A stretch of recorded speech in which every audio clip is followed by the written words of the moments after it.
Picture this. It was just another Tuesday at Thompson and Mercer Advertising, where I'd been working as a graphic designer for about 2 years. The office was housed in one of those renovated industrial buildings with exposed brick walls, high ceilings, and just enough modern touches to make it feel like a creative space without trying too hard. I'm Alex, by the way. I'd like to think I'm pretty easygoing, the kind of person who gets along with everyone but doesn't necessarily stand out in a crowd. At least that's what I thought until Marcus came along.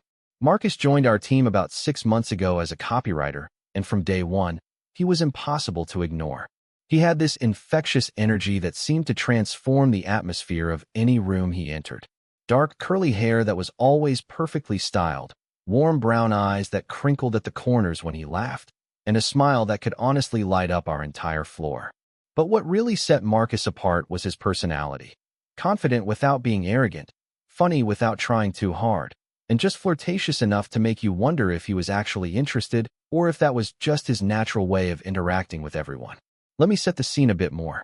Our office operates on that modern open plan concept that's supposed to foster collaboration, but mostly just means you can hear everyone's phone calls and snack choices.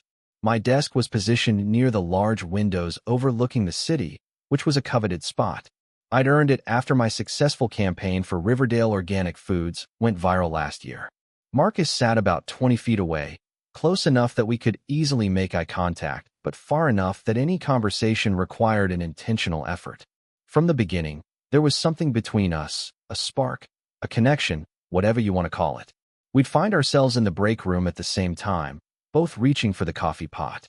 Our eyes would meet during tedious team meetings, sharing silent commentary on our manager's latest impossible deadline. We started having lunch together occasionally, first with other colleagues, and then, increasingly, just the two of us. There was an ease to our conversations that made the workday more bearable, more enjoyable even. Our office culture at Thompson and Mercer was surprisingly progressive for a mid-sized agency. The leadership team prided themselves on creating an inclusive environment where everyone could bring their authentic selves to work. There were rainbow flags displayed year-round, not just during Pride Month, and our HR policies were genuinely supportive of LGBTQ+ employees. Still, office romances were generally discouraged, not explicitly forbidden, but definitely viewed with a raised eyebrow and a cautionary tale or two. So while Marcus and I had developed a friendship that felt like it could be something more, I was hesitant to cross that line. Was I reading too much into his lingering glances? Was that brush of his hand against mine when we both reached for the same file intentional or just an accident? I didn't want to misinterpret signals and make our working relationship awkward.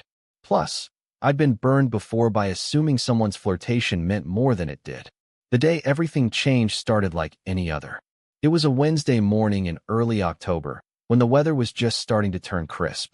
I'd arrived early to get a head start on a challenging project, rebranding a local coffee chain that wanted to appeal to a younger demographic without alienating their loyal customers.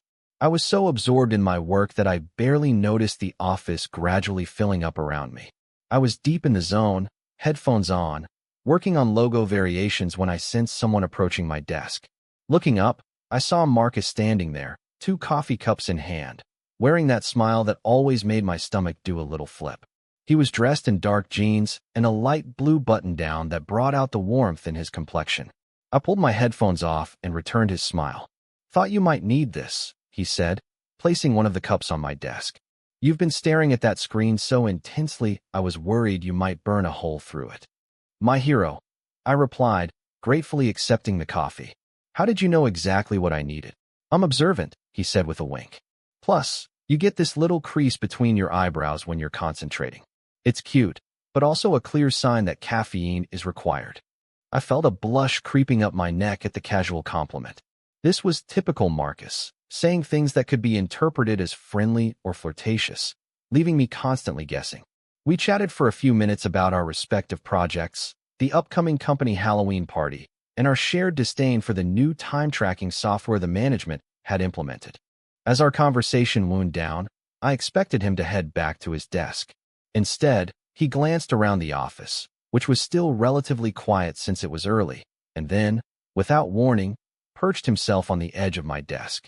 Not just a casual lean, mind you, but a full-on sit, right next to my keyboard, his leg just inches from my arm. "What are you doing?" I asked, laughing nervously. Marcus looked down at me, his eyes twinkling with mischief. "Just getting comfortable. Though I have to say," he paused dramatically, lowering his voice, "your lap would probably make a better chair than this desk." Time seemed to stop. Did he just say what I thought he said? My brain short-circuited as I tried to process his words. Was this a joke? A dare? Or was he actually flirting with me in the most direct way possible? I opened my mouth to respond, but no words came out. I was sure my face was the color of the emergency exit sign. Marcus maintained eye contact, his expression a mix of amusement and something else. Anticipation, perhaps? Vulnerability? The moment stretched between us, electric and uncertain. Finally, I found my voice. "That's quite an assumption," I managed to say, aiming for casual but landing somewhere closer to breathless. "How would you know?" His smile widened. "I don't. Yet. But I've got good instincts about these things." Just then, our colleague Priya walked by, raising an eyebrow at the scene. "Get a room, you too," she said with a good-natured eye roll. Marcus laughed, but didn't move from his perch on my desk. "Just discussing ergonomic seating options, Priya. Very important workplace health consideration." "Uh-huh," she replied, clearly not buying it, but smiling nonetheless as she continued to her desk. Once she was out of earshot, Marcus turned back to me. "So, about that alternative seating arrangement." I shook my head, finding my composure along with my sense of humor. "I think HR might have something to say about that particular office furniture innovation." "Fair point," he conceded, sliding off my desk, but maintaining his position close to me. "Maybe we should conduct that experiment outside of office hours then." And there it was, an unmistakable invitation, no room for misinterpretation. My heart was racing, but I managed to keep my voice steady. "Maybe we should. For science, of course." "Of course," he agreed solemnly, though his eyes were dancing. "How about Friday? After work? We could start with dinner and see where the evening takes us." "I'd like that," I said, surprised by my own boldness. With a satisfied nod, Marcus headed back to his desk, turning once to catch my eye and smile. I watched him go, still processing what had just happened. Around me, the office continued its normal morning routine. Phones ringing, keyboards clicking, the coffee machine gurgling, but everything felt different. Charged somehow. Throughout the day, I caught glimpses of Marcus in meetings or across the office. Each time our eyes met, he'd give me a small smile that seemed to say, "Yes, that really happened, and yes, I meant it." I tried to focus on my work, but my mind kept replaying his words. "Your lap would probably make a better chair than this desk." So simple, yet so loaded with implication. By lunchtime, word had spread through the office grapevine. Nothing travels faster than workplace gossip, especially when it involves potential romance. My friend Zoe from the account management team cornered me in the break room. "So," she said, drawing out the word while giving me a knowing look. "Marcus, huh?" I busied myself with stirring my soup, trying to appear nonchalant. "What about him?" "Oh, please," she scoffed. "Priya told me about the desk-sitting incident this morning. And apparently, Devin from IT overheard you two making dinner plans? Spill it, Alex." I couldn't help but smile. "There's not much to tell. We're having dinner on Friday." "That's it. That's it," Zoe repeated incredulously. "The two of you have been dancing around each other for months. Everyone's been taking bets on when you'd finally get together." "Wait, what? There are bets?" Zoe had the decency to look slightly embarrassed. "Just a small pool. Nothing serious. But come on, the chemistry between you two is obvious to everyone except apparently you."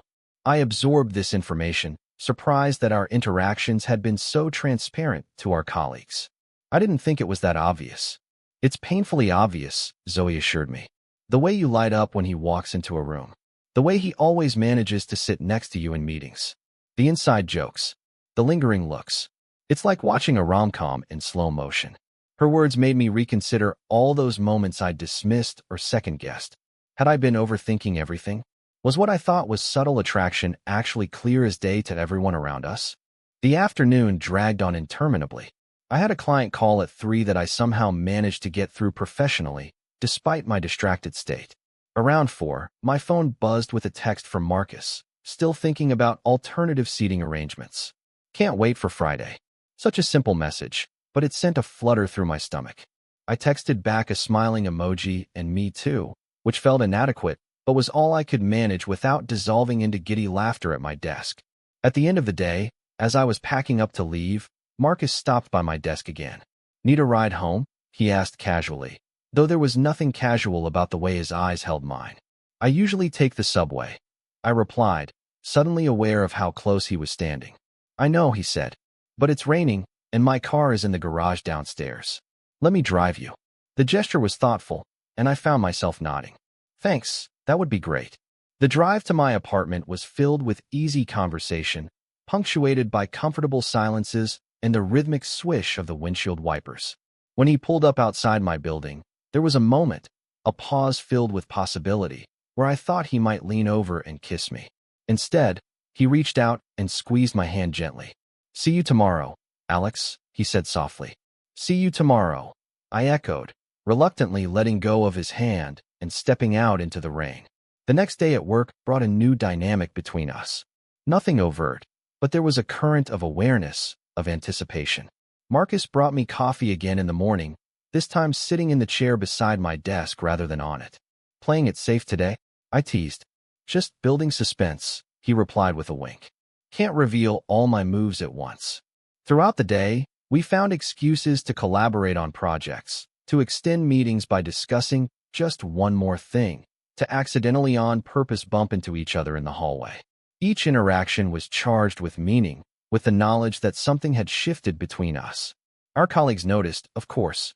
There were knowing smiles, suggestive comments, and in the case of our department head, Janet, a pointed reminder about the company's disclosure policy for workplace relationships. "Just so you know," she said casually as she stopped by my desk late in the afternoon, "if things progress with Marcus, HR does appreciate being informed. No big deal, just a formality." I felt my face heat up. "We're just having dinner," I protested weakly. Janet gave me a maternal smile. "Of course, and I'm just mentioning policy. Hypothetically." By Friday, the anticipation had built to an almost unbearable level. We'd been texting throughout the week, our messages growing increasingly flirtatious and personal. I learned that Marcus had a dog named Einstein, that he was allergic to strawberries, that he'd once backpacked through Europe for 6 months after college. I shared my love of old black and white movies, my disastrous attempt at learning to play the guitar, my secret dream of writing a graphic novel someday. Each revelation, each shared story, deepened my attraction to him. This wasn't just physical chemistry, though there was plenty of that, but a genuine connection that made me eager to discover more about him. When Friday evening finally arrived, I spent an embarrassing amount of time deciding what to wear before settling on dark jeans, a soft gray sweater, and my favorite leather jacket. Marcus had chosen a small Italian restaurant downtown, intimate without being too romantic, perfect for a first date that wasn't really a first date given how well we already knew each other. The moment I walked in and saw him waiting at a corner table, all my nervousness melted away. He stood as I approached, his eyes taking me in with appreciation. "You look amazing," he said simply. "So do you," I replied, meaning it. He was dressed similarly to me. Casual but put together, his usual style, but somehow elevated for the occasion. Dinner was wonderful, delicious food, excellent wine, and conversation that flowed effortlessly from work anecdotes to childhood memories to philosophical debates about whether cereal is technically soup. Marcus argued yes, I maintained a firm no. We laughed so much that the couple at the next table eventually asked to be moved, which only made us laugh harder. As we shared tiramisu for dessert, Marcus reached across the table and took my hand. "I've been wanting to do this for months, you know," he said, his thumb tracing circles on my palm. "Ask you out, I mean." "Why didn't you?" I asked, genuinely curious. He shrugged. "Same reason you didn't ask me, I guess. Work complications. Fear of rejection. The usual." What changed? I was thinking of his bold desk-sitting move, the comment that had finally broken through our mutual hesitation. A slow smile spread across his face. "I overheard Zoe and Priya talking about setting you up with someone from Zoe's gym. The thought of seeing you with someone else. I realized I'd regret it forever if I didn't at least try." The revelation was both surprising and touching. "So your solution was to sit on my desk and make a comment about sitting in my lap instead?" He laughed, looking slightly embarrassed. Not my most sophisticated moment, I admit. But I needed to be direct enough that there was no misinterpreting my interest. Mission accomplished. I assured him, squeezing his hand.